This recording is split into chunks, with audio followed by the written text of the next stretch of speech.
Hi everyone, this is Mitch from the SportsChatPlace.com, and it's getting to be that time. It's getting to be football season. Camp is in session, and we're going to do another division preview here. We're going to move on to the AFC North. These are all just overviews. I wouldn't really call them previews because preview, we don't even know what the rosters are going to finally be set at and who's going to be starting and filling in the gaps. Just kind of like an overview of the division and what's going on and maybe what to expect. Of course, the Pittsburgh Steelers in the AFC North, the Super Bowl champions, the favorites to win this division. Not such heavy favorites, though. Ben Roethlisberger, he's been banged up over the years, and he takes a lot of shots. He's a gutsy player, he stands in the pocket. So, Ben Roethlisberger goes down. The Steelers, not necessarily built around Roethlisberger, but boy, he sure makes a difference for that team. He is just one tough guy.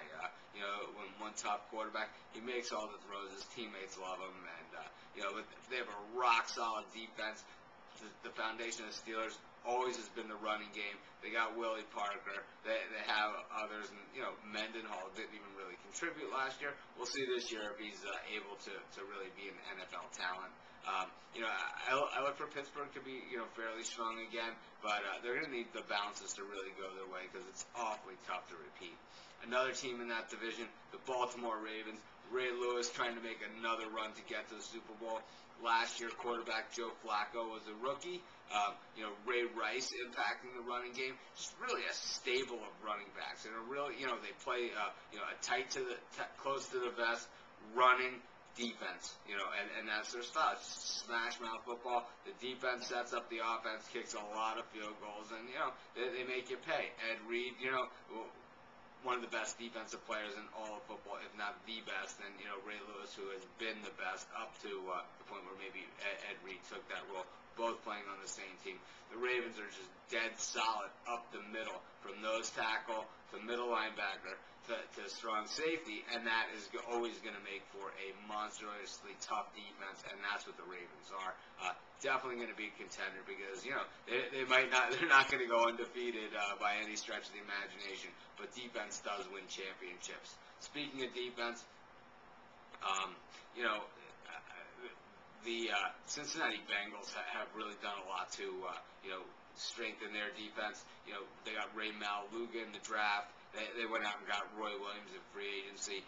I've been critical of the Bengals over the years, and I've had a right to be. They've made some really bad moves. They've made some really bad draft choices. This offseason, I think they've made some really, really good moves. T.J. Hushmanzada gone because of contract, things, and he became a free agent. Getting rid of T.J. Hushmanzada is never really such a great thing. But look what the Bengals still have at wide receiver. They have Chad Johnson, Chris Henry if he can keep his nose clean. They also picked up Lavernius Coles. So, the Bengals they should be a lot better than we've seen the last couple of years. The defense should be a lot better than it's been the last couple of years as well. And maybe with a healthy Carson Palmer, something which we haven't seen in quite a few years. Maybe they get the air attack going, the ground game going, and they become a force to be reckoned with because they always just seem to have the talent to be explosiveness and all those great things. But they just haven't seemed to put it all together. They did have the one run 1 year, and of course Carson Palmer got injured in the playoffs, and that put a quick end to that. And we really haven't seen the same Carson Palmer since. Maybe this is the year. Then there's the Cleveland Browns. This is an odd team that drafted near the top for so long, and I really didn't like some of their draft choices that they made at the time, and under Butch Davis and even before him, when they took the Courtney Brown pick, when they took the Florida players in the top 5, it was kind of like I didn't quite understand that, and people were like, yeah, but that's just one player, that's just one draft. But it really doesn't work like that in the NFL these days. If you make a wrong choice in the draft and you're drafting in the top 5 picks, that's a player that's going to cost your team a massive salary cap hit and cost you from make it so you can't go out and get other players to help support your team and things like that. And that's what's happened to the Cleveland Browns. Boy, did they really take it on the chin. They've changed things around, but by going and drafting the big tackle Joe Thomas out of Wisconsin, Brady Quinn.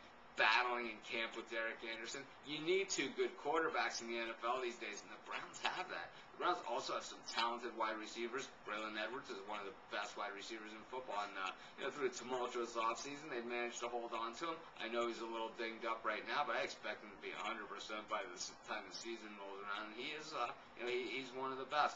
I think, Cleveland's probably going to surprise a couple people, probably going to win some games, that we don't expect them to win. I'm not quite sure they're a playoff team or anything, but definitely a team on the rise and a team to watch. And, maybe a month or so from now, maybe we're singing a different tune about the Cleveland Browns because they seem to be the rival of everybody in that division, and they certainly rise up to the occasion when they play those other teams, especially, the Pittsburghs and the Cincinnatis of the world. So in any event, that's just a brief overview of the AFC North, and we're going to be previewing every conference, just an overview style, and then we're going to get back, into the real detail before the season starts. So this is Mitch from the SportsChatPlace.com. Thanks for joining me. Be sure to check out all of our sports picks, write-ups, and action here at the SportsChatPlace.com. Have a great day.